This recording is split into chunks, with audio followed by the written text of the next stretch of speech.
శక్తి media Bharat ప్రేక్షకులకు నమస్కారం. నేను మీ జర్నలిస్ట్ విక్రమ్. సత్య సనాతనం నిత్య నూతనం.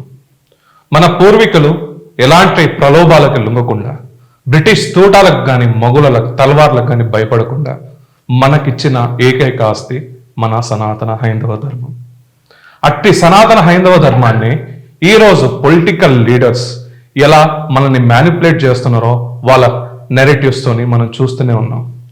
గతంలో కేసీఆర్ గారు ఏం మాట్లాడినారు, స్టాలిన్ గారు ఏం మాట్లాడినారు, అండ్ ఇక్కడ పినరయి విజయన్ గారు ఏం చేశారు, మమతా బెనర్జీ గారు ఏం చేశారు మీకు తెలుసు.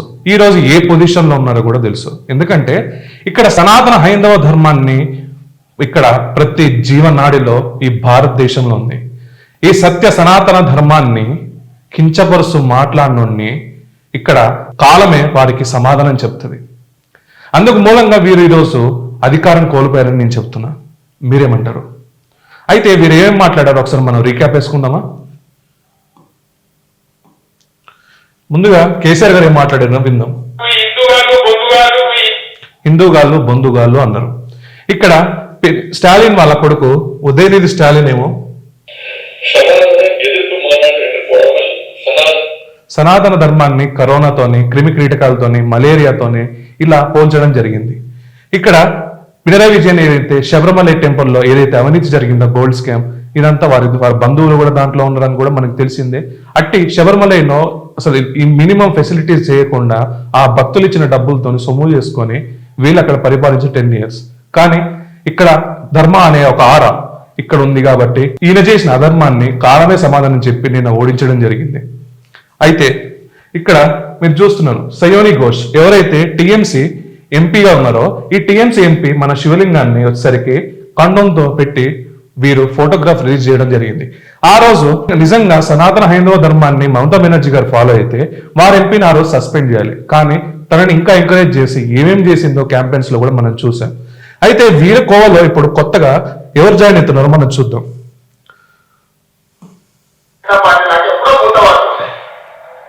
ఇందులో అన్ని రకాల మనస్తత్వాలు ఉన్నవాళ్ళు ఉంటారు. హిందువులలో ఎన్ని దేవతలు, ఎంతమంది 3 కోట్లున్నా ఎందుకునే పెళ్లి చేసుకోవడానికి అమ్మకుడు ఉన్నాడు, 2 పెళ్లి చేసుకోవడానికి ఇంకో దేవుడు ఉన్నాడు. తిను ఒక రెస్పెక్టబుల్ పొజిషన్ లో ఉన్నాడు. మన తెలంగాణ రాష్ట్ర ముఖ్యమంత్రిగా తిను మన ముక్కోటి దేవతల్ని ఎలా కించపరుస్తున్నాడో మనం ఆల్రెడీ చూసాం. సో ఇక్కడ ఒక అపీస్మెంట్ ఆఫ్ పాలిటిక్స్ కి వీళ్ళు ఎలా దాసోహం ఆడుతున్నారో కూడా చూసాం.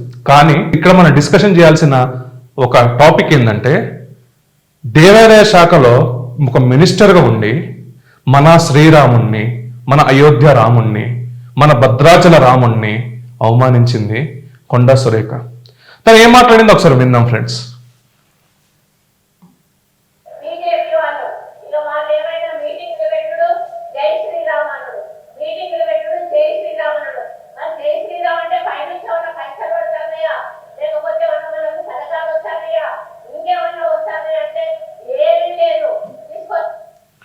జై శ్రీరామ్ అంటే పైనుంచి ఏమన్నా మనకేమన్నా పథకాలు వస్తున్నాయా? జై శ్రీరామ్ అంటే మనకేమైనా పైసలు ఊడిపడుతున్నాయా అనేసి నువ్వు అంటున్నావు. ఇదే జై శ్రీరామ్ అనే నినాదం ఇక్కడ నువ్వు ఏదైతే జై శ్రీరామ్ ని పైనుంచి ఊడిపడుతున్నాయో డబ్బులు నువ్వు అన్నావో, ఇక్కడ సనాతన హైందవ ధర్మానికి మూల పురుషుడు, మర్యాద పురుషుడు మా శ్రీరాముడు. ఆ శ్రీరాముడిని నిత్యం కొలిచేటోళ్ళం మేము. ఆ శ్రీరాముడిని మేము అయోధ్యలో రాము జన్మభూమిలో మేము కట్టుకున్న ఆలయం మాది. అట్టి శ్రీరామచంద్ర ప్రభువుని ఒక దేవాదాయ శాఖ మంత్రిగా ఉండి నువ్వు ఈరోజు ఇలా కించపరుచుకుంటూ మాట్లాడడం నిజంగా ఇది 100% తప్పు. ఎందుకంటే నీకు బీజేపీ మీద అక్కసు ఉంటే, నీకేమన్నా బీజేపీ అంటే పడకపోతే నువ్వు ఒక ఎక్స్ నక్సల్స్ కాబట్టి నీకు పడదు బీజేపీ. కాబట్టి నువ్వు ఏం చేస్తావు, ఇక్కడ బీజేపీని పాలసీస్ టు పాలసీస్ ఫైట్ చేయాలి. కానీ ఇక్కడ నువ్వు ఎండోమెంట్ మినిస్టర్ని మర్చిపోయి నువ్వు వచ్చేసరికి ఈరోజు శ్రీరాముడిని జై శ్రీరామ్ అంటే పైనుంచి డబ్బులు ఊడిపడతాయా అంటే ఎంతవరకు కరెక్ట్ ఇది? సమాజంలో మీరు ఓట్లు వేసేటప్పుడు వరంగల్ ఈస్ట్ ప్రజలారా మీరు కూడా గుర్తించండి, ఎవరు మనోళ్ళు ఎవరు బయటోళ్ళని. నిజంగా తినకు కాంట్రవర్సీ స్టార్ అనేసి మనం ఒక క్యాప్షన్ ఇవ్వచ్చు తినని. ఎందుకంటే అప్పుడు హైడ్రా అప్పుడు కూడా నాగార్జున ఎన్కాంక్లేవ్ అనే వచ్చేసరికి కూలగొట్టినప్పుడు కేటీఆర్ మీద ఎలాంటి రిమార్క్స్ ఇచ్చిందో కూడా మనం చూసాం, సమంత అండ్ కేటీఆర్ మీద. మొన్న రీసెంట్గా కూడా అక్కర్లాని ఇంగ్లీష్తో మాట్లాడి వీరు ఎలా ట్రెండింగ్ లో ఉంటారో కూడా మనం చూసాం. మనకి భారతదేశంలో 5 రాష్ట్రాలు ఎన్నికలు అయిపోయిన తర్వాత ఇక్కడ మంత్రివర్గ విస్తీర్ణలో 100% జరుగుతుంది కాబట్టి తన ఐడెంటిటీ క్రైసిస్ కోసం కాంగ్రెస్ పెద్దల కంట్లో పడాలని చెప్పేసి ఈ రోజు జై శ్రీరామ్ మీద మాట్లాడుతుంది, మన రాముడి మీద మాట్లాడుతుంది తిను. ఇది ఎంతవరకు కరెక్ట్? పదవులు ఇవాళ ఉంటాయి పోతాయి. హిందువుగాలు బొందుగాలు అన్నటోడు ఈ రోజు ఫామ్ హౌస్ లోనే ఉన్నారు. ఇవాళ చూస్తే వాళ్ళ కొడుకు చేసిన తప్పుకి స్టాలిన్ ఓడిపోయాడు, ప్రభుత్వం కూలిపోయింది, అక్కడ మంత్రులు కూడా ఓడిపోయారు. ఇక్కడ పినరాయి విజయన్ మన శబరిమల అయ్యప్ప స్వామి టెంపుల్ని డెవలప్ చేయకుండా అది పందికొక్కలకి డబ్బులు మింగుతుంటే ఆ కేరళ ప్రజలు ఓడించడం కూడా జరిగింది. ఇక్కడ టీఎంసీ ఎంత అరాచకాలు చేసింది, ఎంత దాష్టికం చేసింది హిందువుల మీద అని మనం చూస్తూనే ఉన్నాం మనం నెట్లలో. అవునా కాదా? ఇంత దాష్టికం చేసిన ప్రభుత్వానికి నిన్న మంచి చెంపబెట్ట లెక్క ఒక సమాధానం చెప్పారు అక్కడ ప్రజలు.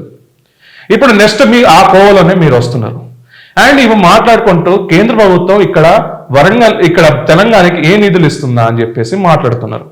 అయితే నిజంగా కేంద్ర ప్రభుత్వం నిధులు ఇవ్వట్లేదా వీళ్ళకి? అందుకే నిజంగా కేంద్ర ప్రభుత్వం అంతా దాష్టికంగా చేస్తుందా వీళ్ళని?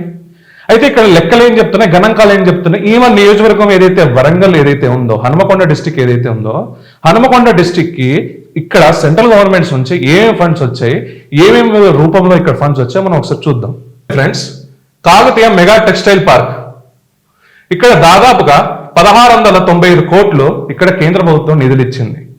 ఇక్కడ దీనివల్ల ఇక్కడ ఇండస్ట్రియల్ పార్క్ అది టెక్స్టైల్ పార్క్ జరిగితే ఇక్కడ లక్షల మంది ఉద్యోగాలు వస్తాయని చెప్పేసి కేంద్ర ప్రభుత్వం ఇన్వెస్ట్మెంట్ చేసింది. ఇక్కడ మనకి నేషనల్ హైవేస్ వచ్చేసరికి 5550 కోట్లు NH 163 NH 563కి ఇవ్వడం జరిగింది. ఇక్కడ స్మార్ట్ సిటీ మిషన్ కింద వరంగల్ అయితే హనుమకొండ డిస్టిక్ ఉందో 500 కోట్లు ఇక్కడ ఫ్లాట్ సెంట్రల్ షేర్ కింద ఇచ్చింది. ఇక్కడ అమృత్ స్కీమ్ కింద అర్బన్ ఛాలెంజ్ ఫండ్ కింద 1114 కోట్లు ఇచ్చింది. ఇక్కడ పిఎం కిసాన్ సమ్మాన్ నిధి కింద 6000 రూపాయలు ఇక్కడ అర్హులైన రైతులకి వారి ఖాతాలో వేస్తుంది. ఇక్కడ అమృత్ భారత్ స్టేషన్ స్కీమ్ కింద ఇక్కడ రైల్వే స్టేషన్ ఎలా డెవలప్మెంట్ చేశారో కూడా మనం చూసాం. ఎయిర్పోర్ట్ లెవెల్లో ఇక్కడ రైల్వే స్టేషన్ ఎలా డెవలప్మెంట్ చేశారో మనం చూసాం. ఇక్కడ PMAY హౌసింగ్ స్కీమ్ కింద దాదాపు 1.5 lakh పర్ యూనిట్ కింద ఇక్కడ అర్బన్ కి రూరల్ కి ఇక్కడ ఇవ్వడం జరిగింది. ఇక్కడ దాదాపుగా మనం చూసుకుంటే మనకి చాలా మందికి ఇది హెల్ప్ఫుల్ అయింది ఈ ప్రాజెక్ట్ అనేది. ఇక్కడ మనం చూసుకుంటే రాష్ట్ర ఉచిత RUSA కి ఇక్కడ 81 crores ఇచ్చింది. ఏదైతే స్టూడెంట్స్ ఇక్కడ వరంగల్లో ఉన్నారో ఆ స్టేట్ కాలేజెస్ కానీ ఎక్కువ ప్రొఫెషనల్ స్టడీస్ చదువుకున్న వాళ్ళకి స్కాలర్షిప్ కింద ఇస్తుంది. ఇక్కడ NIT వరంగల్కి వచ్చేసరికి 64.38 కోట్లు ఇచ్చింది. ఇక్కడ PMUSP నేషనల్ స్కాలర్షిప్స్ కింద డైరెక్ట్ బెనిఫిషియరీ కింద 2800 విద్యార్థులకి డైరెక్ట్ గా ఫండ్స్ ఇస్తుంది. ఆయుష్మాన్ భారత్ కింద ఇక్కడ 5 లక్షల హెల్త్ కవర్ పర్ ఫ్యామిలీకి ఇస్తుంది ఎవరైతే BPL కార్డ్స్ లో ఉన్న వాళ్ళకి. ఇక్కడ MGRS రూరల్ డెవలప్మెంట్ కింద ఇక్కడ డైరెక్ట్ గా కొన్ని క్రోర్స్ ఇక్కడ డిస్ట్రిబ్యూషన్ చేయడం జరిగింది. ఇక్కడ మీరు చెప్తున్నట్టు కేంద్ర ప్రభుత్వం ఎందుకు ఇక్కడ డబ్బులు ఇవ్వట్లేదు వీళ్ళకి? ఇక్కడ మీరు గణాంకాలే చెప్తున్నాయి. ఓన్లీ వరంగల్ డిస్టిక్ కి ఇన్ని కోట్లు ఇస్తుంటే తెలంగాణ రాష్ట్రానికి ఇంకెంత ఇవ్వాలి ఫ్రెండ్స్? వీరికి ఏమైనా సెన్స్? వీరికి వచ్చరికి ఎప్పుడైనా బురద జల్లే కార్యక్రమం మైక్ దొరికిందని ఇష్టం ఉన్నట్టు మాట్లాడేది తప్ప అసలు ఫ్యాక్ట్ ఏందో మీరు మాట్లాడట్లేదు. ఇక్కడ ఫ్యాక్ట్స్ మనం ఇంత డేటా కలెక్ట్ చేసి చూపించాము. వీరు ఒక స్టేట్ మినిస్టర్ గా ఉండి వీరు ఆ డేటా కలెక్షన్ చేయలేరా? ఆ డేటా వీళ్ళకి తెలియదా? కానీ ఇది ఎందుకు చేస్తున్నానంటే 5 రాష్ట్రాల ఎన్నికలు అయిపోయిన తర్వాత మంత్రివర్గ విస్తీర్ణం జరుగుతుందని చెప్పేసి నా పేరు ఎక్కడైతే మిస్ అయిపోతుందేమో, నేను ఇక్కడ కాంట్రవర్సీలు పెట్టుకున్న పొంగులేటి శ్రీనివాస్ రెడ్డితోని వీళ్ళతోని వాళ్ళతో గెలుపుకున్నా, సో ఇక్కడ నా పేరు ఎక్కడ పోతుందో మినిస్ట్రీ నుంచి అని చెప్పేసి ఒక అభద్రత భావంతో తను ఈ రోజు ఇట్లా మాట్లాడడం జరిగిందని నేనంట. కానీ ఎవరి మీదైనా మాట్లాడుకోవచ్చు, నువ్వు పాలసీస్ బీజేపీ మీద మాట్లాడుకోవచ్చు, కానీ మా కోదండ రాముడి మీద, మా అయోధ్య రాముడి మీద, మా భద్రాచల రాముడి మీద మీరు మాట్లాడడం ఒక దేవాదాయ శాఖ కింద మీరుండి మాట్లాడడం నిజంగా ఒక సిగ్గుచేటు అని చెప్పేసి నేను మాట్లాడుతున్నా. లాస్ట్ ఎలక్షన్ లో మనం చూసుకుంటే ఇక్కడ కొండా సురేఖకి భారతీయ జనతా పార్టీ ఎర్రబల్లి ప్రదీప్ రావుకి వచ్చేసరికి ఎంత డిఫరెన్స్ ఉందో కూడా మనం చూడొచ్చు ఫ్రెండ్స్. 67 ఓట్లు వీళ్ళకి పడితే ఇక్కడ 52,105 ఓట్లు ఇక్కడ ప్రదీప్ రావుకి పడ్డారు బీజేపీ క్యాండిడేట్ కి. దాదాపు ఇక్కడ మనం చూసుకుంటే 15,560 ఓట్ మార్జిన్ తోని ఎర్రబల్లి ప్రదీప్ రావు ఓడిపోవడం జరిగింది. కానీ ఈసారి అక్కడ వరంగల్ ఈస్ట్ ఏదైతే ఉందో అసెంబ్లీ సెగ్మెంట్ లో Erravalli Pradeep Rao going to the MLA అక్కడ. ఇది 100% రాసుకోండి ఫ్రెండ్స్. వీరు చేస్తున్న ఈ కమెంట్స్ వల్ల కాలమేవి సమాధానం చెప్పి ఇక్కడ ఎర్రవల్లి ప్రదీప్ రావు 100% నెక్స్ట్ ఎలక్షన్ ఎప్పుడైనా వచ్చినా ఆ నెక్స్ట్ ఎలక్షన్స్ లో Erravalli Pradeep Rao going to the grand victory. అక్కడ ఈ 15,000 మెజారిటీ కాదు, దాదాపుగా 20 నుంచి 30,000 మెజారిటీతో ఆయన గెలవడం జరుగుతుంది అక్కడ.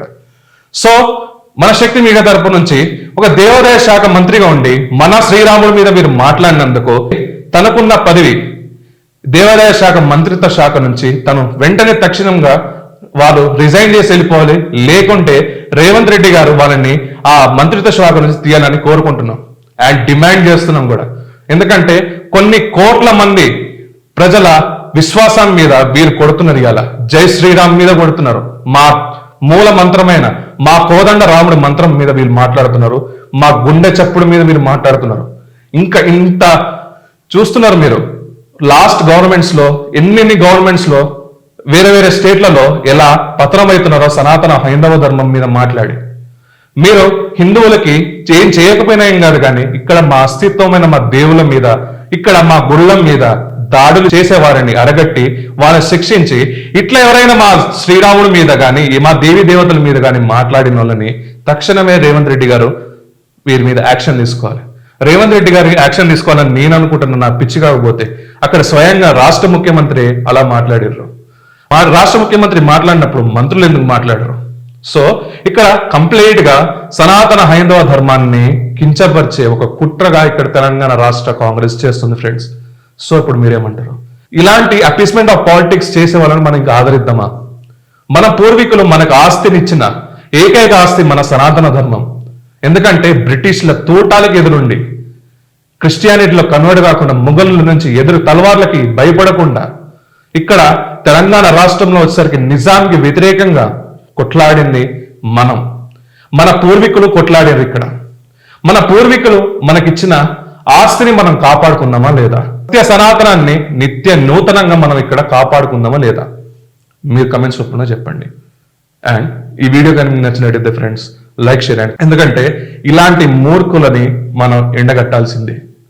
ఇక్కడ పాలసీస్ మాట్లాడాలి, కానీ సనాతన హైందవ ధర్మాన్ని గురించి ఎందుకు మాట్లాడాడు ఒక్కసారి మీరు ఆలోచించండి. మన రాముడిని అంటే మనల్ని అన్నట్టే, అవునా కదా? మీరేమంటారో కమెంట్స్ రూపంలో చెప్పండి.